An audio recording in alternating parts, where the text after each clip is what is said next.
وجه واحد يكفيك كل الايه؟ كل الاوجه.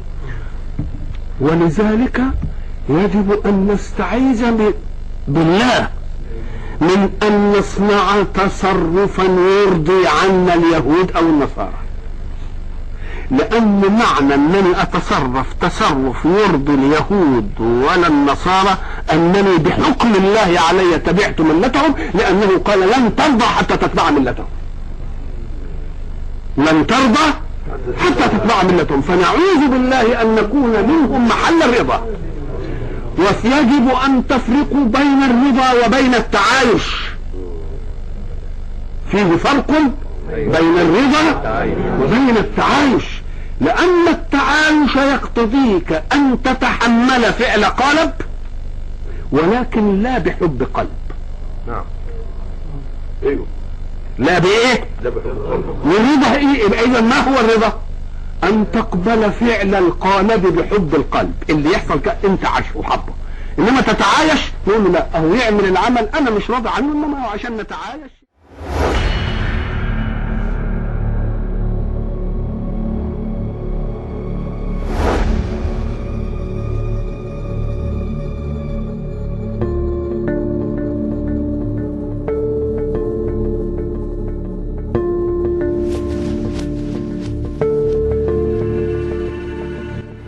General Dempsey, do you agree with me regarding the importance of military-to-military relationships as enablers of U.S. foreign policy? I do, Senator. And do you agree with me that we should continue to maintain and foster the strength of U.S.-Egyptian military relationship?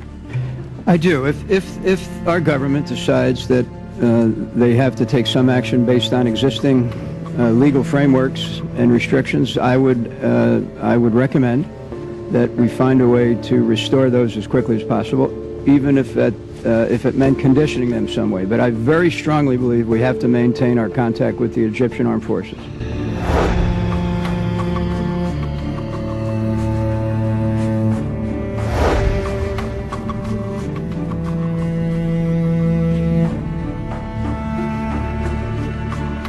In the wake of the U.S. cutting a certain amount of military aid to Egypt, you said that relations with the U.S. are in turmoil, and your officer said that this decision is wrong. Tell me what you mean. Well, actually, I gave the statement in Arabic, and it's closer to that we're going through turbulence rather than turmoil. What I meant, and I'm serious about it, and I will say it again if asked again, is that this has been a relationship that has a continuity to it, especially on strategic issues like military cooperation. And any disruption in that continuity raises concerns. That's really what I meant. I also said in the same statement that this is a very important relationship to both countries, and that we need to work to enhance it because it serves both sides. And we will on our side. What negative repercussions will this cutoff in aid have? You yourself have said that it will have negative repercussions for U.S. interests in the region. What are those, and what negative repercussions for Egypt? There's no, first of all, it's not a cutoff. It's a freeze or a delay in delivering equipment. That's the first point. Secondly, even that, which is much less than a cutoff, indicates that you cannot depend on the continuity of the programs, and these are programs that relate to national security. That's why they become a serious question. Now, if your friends in the region, when they're facing terrorism in particular, cannot depend on a continuous supply of equipment that deals with terrorism, then you're obviously going to raise questions in the minds of your friends about your dependability, and that will affect your interest as well as that of your friends like Egypt.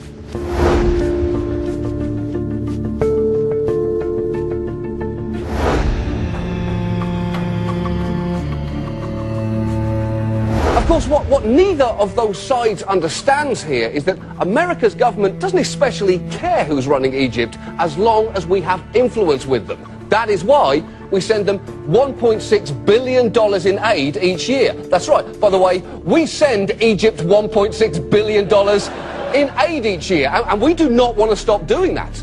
They're a vital ally for us in that part of the world. In fact, I actually have next year's money right here, which we badly want to bribe Egypt with. I mean, help them with, bribe, help. It's a grey area.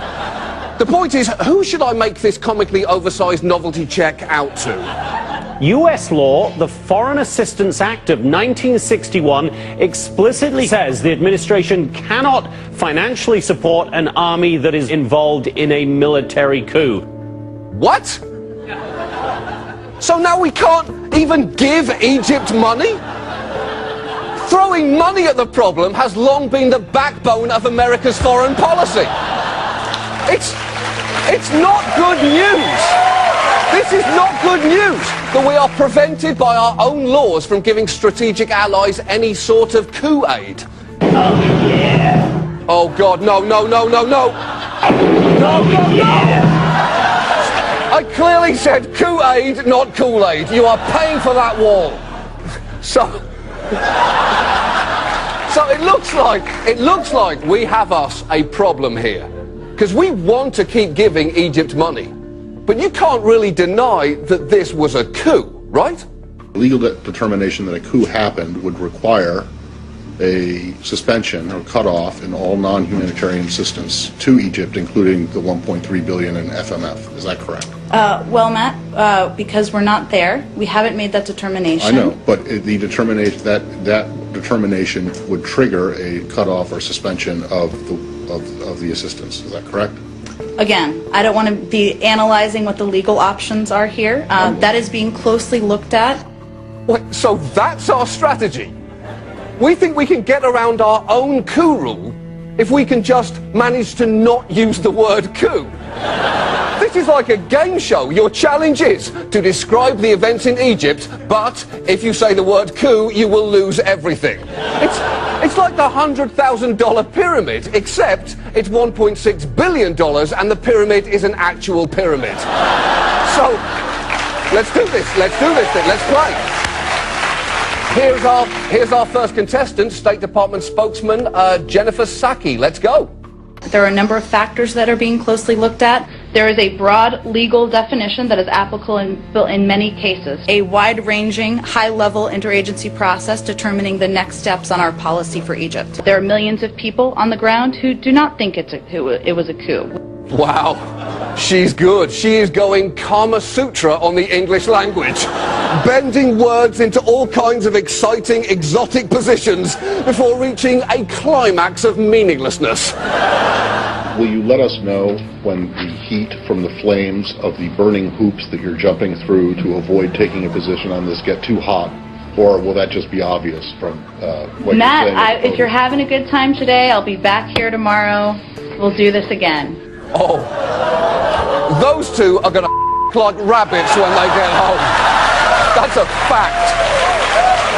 But never mind that. Our next contestant in the $1.6 billion pyramid is White House Press Secretary Jay Carney, who somehow tries to be unequivocal in his equivocation. In answer to your question, specifically about what we call what happened, I'll be blunt. This is an incredibly complex and difficult situation. I'm trying to be very candid here, is that this is a complex situation. I'm being very clear with you and Nedra and everyone here that this is a complex and difficult issue. And again, I'm trying to be candid here about you'll get no argument from me if you go on the air and say that this is a highly complicated situation.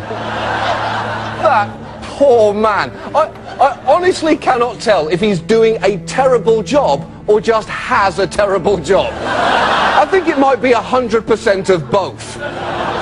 The logic of this situation is insane. It's as if Kate Middleton gave birth, but English law prevented her from calling the thing she was holding a baby.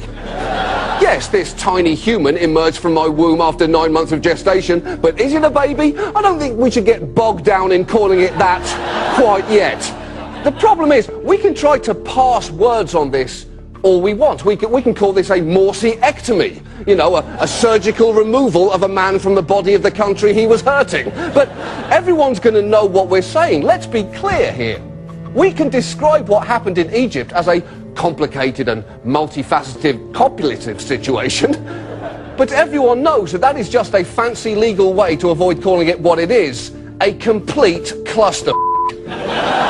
We'll be right back.